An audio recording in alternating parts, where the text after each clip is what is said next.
Hey guys, Ray from Love Your RV. Well, today I'm going to do a little water heater maintenance. I'm going to drain out the water heater and flush its contents, get rid of any debris that might be in there, and check on my anode rod and my elements, see what condition they're in. I installed this brand new, must be getting close to 2.5 years now, and I haven't flushed it since then, so I'm a bad RVer. Usually I'd like to do it every year or so, but I guess I just got busy with all kinds of other projects and have neglected it. Another thing I want to do is check on these water filters from Clearsource. I used them last snowbird trip, so we got 6 months. During that 6 months time, I used it to put out the water into the rig. Went through these filters, so we'll get a look at those, how they look after 6 months, and the water heater. So stay tuned for that.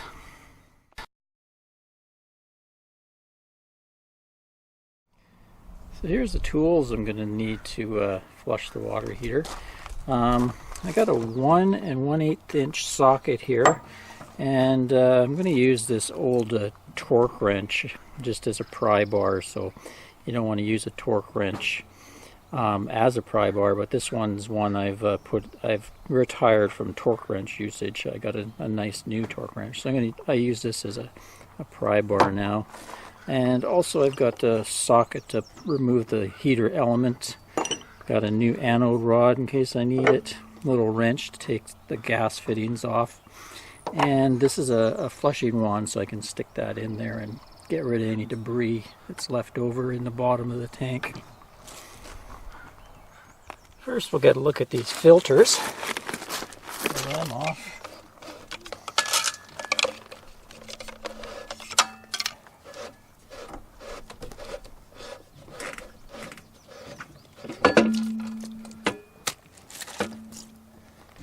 There's the sediment filter. There's the sediment filter. Oh yeah, that's pretty dirty there. That should be pure white, so it's collected quite a bit of debris. That's the sediment filter. And here's the charcoal filter. This one's 0.5 micron, and it's done a job too, so it's time to change those out for sure. If you want more information on that Clearsource, I did a review and showed how I hooked up this as on the bumper so that I could use it to fill my fresh water tank for boondocking. I'll leave a link to that in the description. But yeah, they've definitely done the job. Oh, and I notice at the bottom there's even sediment down at the bottom of the filter, so probably even let them go a little too long. But all that would have been running into my rig if it hadn't been trapped by these. Now to the water heater. So I'm going to go in and turn off the power and the gas, and going to do a pile of dishes there so that I can run through the hot water that's in there, and then I won't get scalded when I pull the plug there. So just a few safety concerns up front. You don't want to leave your gas on while you're messing with it, and you want the power off to it as well. Unplugging the rig from the shore power and turning off the water at the pedestal is the easiest way, but I do a couple other things instead, so Anne can still have access to water and electric while I'm doing the job. On my panel here I have water heater, so I just turn off the breaker and that kills the power to the water heater. Then over where my water heater lives, the little access panel makes it easy to get in and out there. And down below down here there's a valve for winterizing. I don't know if you can see it. Let's go in there. Yeah, right there. I can flick that to the winterizing mode, and then that'll stop water from going into the water heater, but I still have water in the rig while I'm doing the job.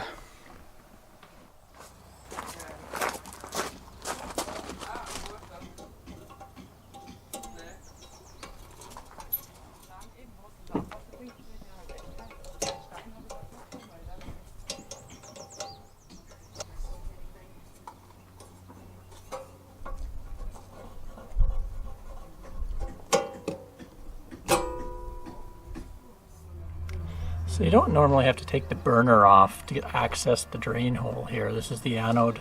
This is a Suburban water heater. It has an anode. I think the Atwoods just have a drain hole. But on the Suburbans, you pull the anode rod and that drains the water heater.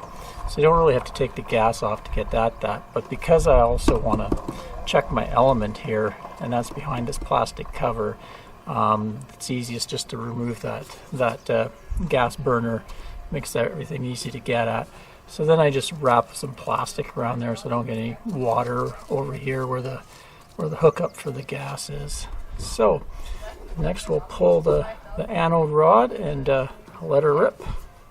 Oh, first I'm going to let off some pressure. There's a pressure release valve up here. Just let off some of the pressure there before I pull the rod.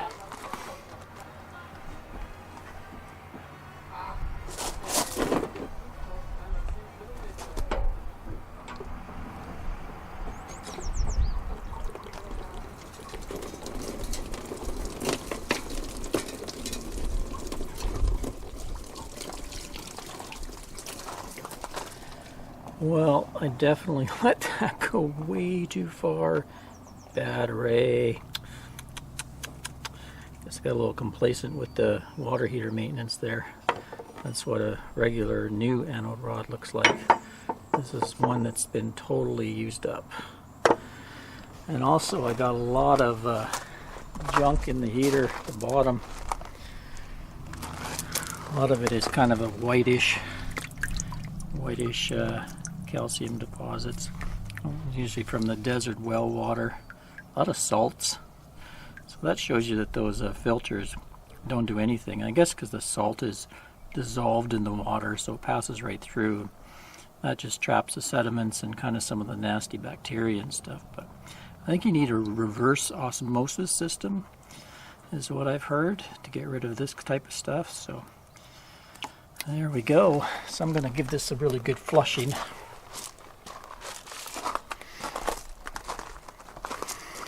My little flusher hose. Luckily this RV park has super high water pressure, so that's going to come in handy.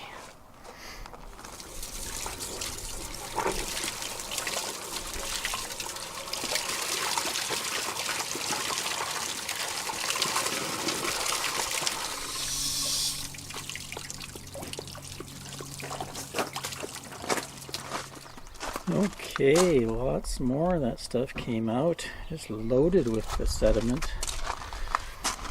And now, just pulling off the cover from the element, unscrew those wires, and then we'll get that big element wrench and pull out the element, take a look at it. Pretty sure it's going to be pretty bad. I'm probably going to replace the element.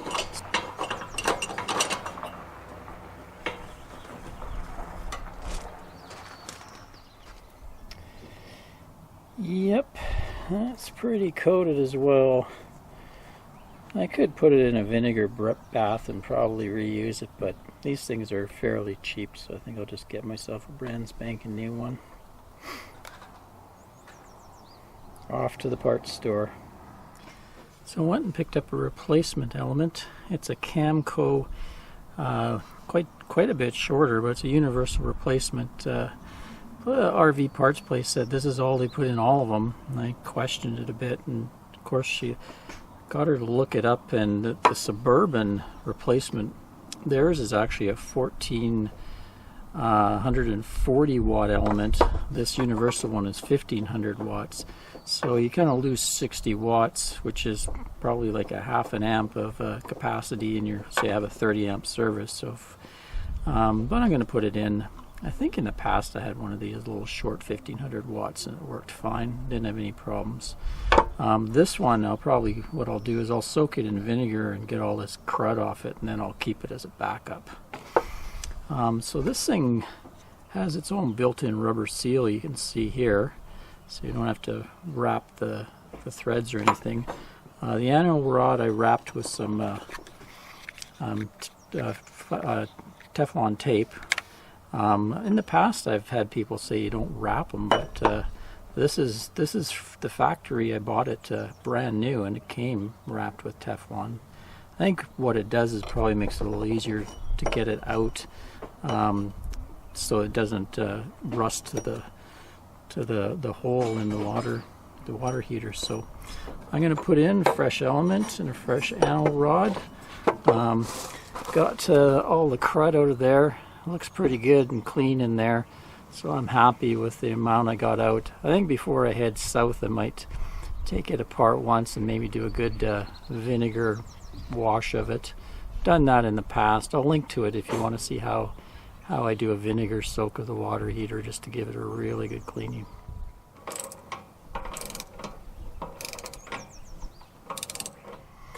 Okay, element back screwed in and hooked up, and anode rod back in, screwed in, hooked up.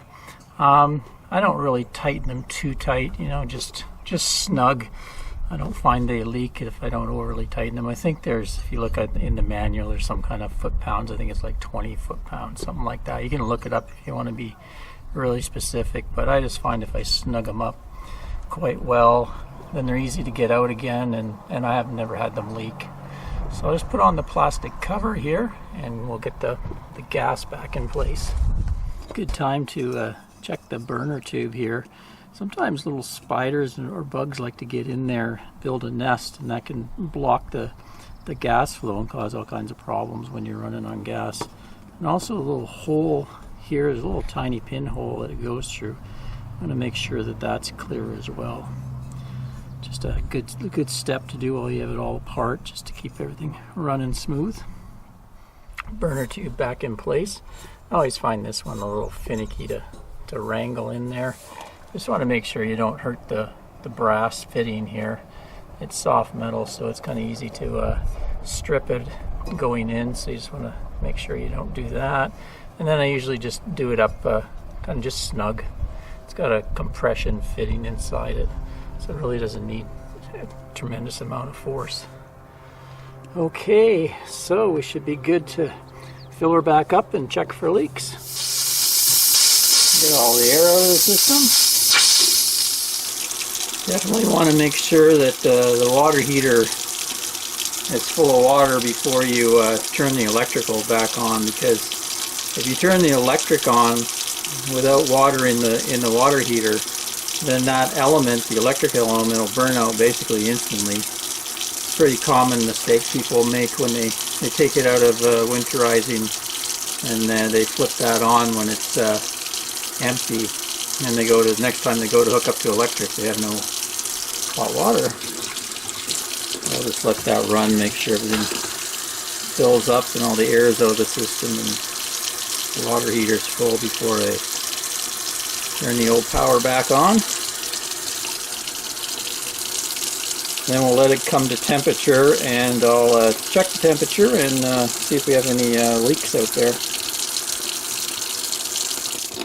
This is my Progressive Industries surge protector. It has an amperage readout, so I'll flick on the power and I should see that climb. Right now it's about 3 amps. We should see, there we go, 13 amps. Yeah, so the element's working. And I'm also going to check the gas operation. You can run the electric and gas at the same time on these water heaters. You actually get a faster heat out of it. So we'll go see if that fires. Yep, sparked and fired, no problem. Hear it in there. So far no leaks. Good sign.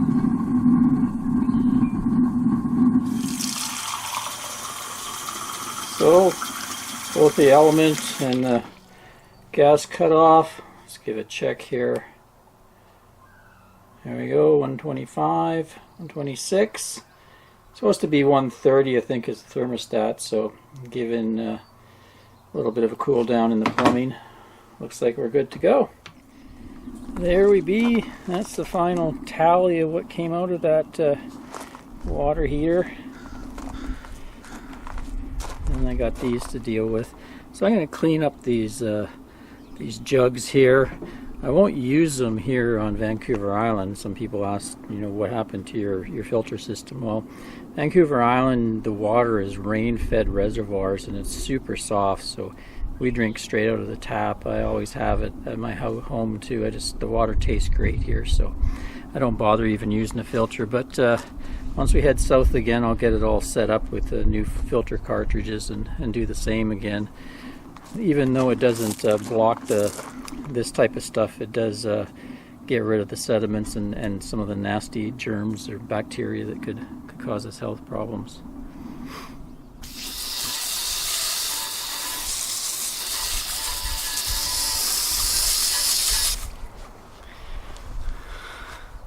So I've had this system for about 1.5 years now, and quite happy with it.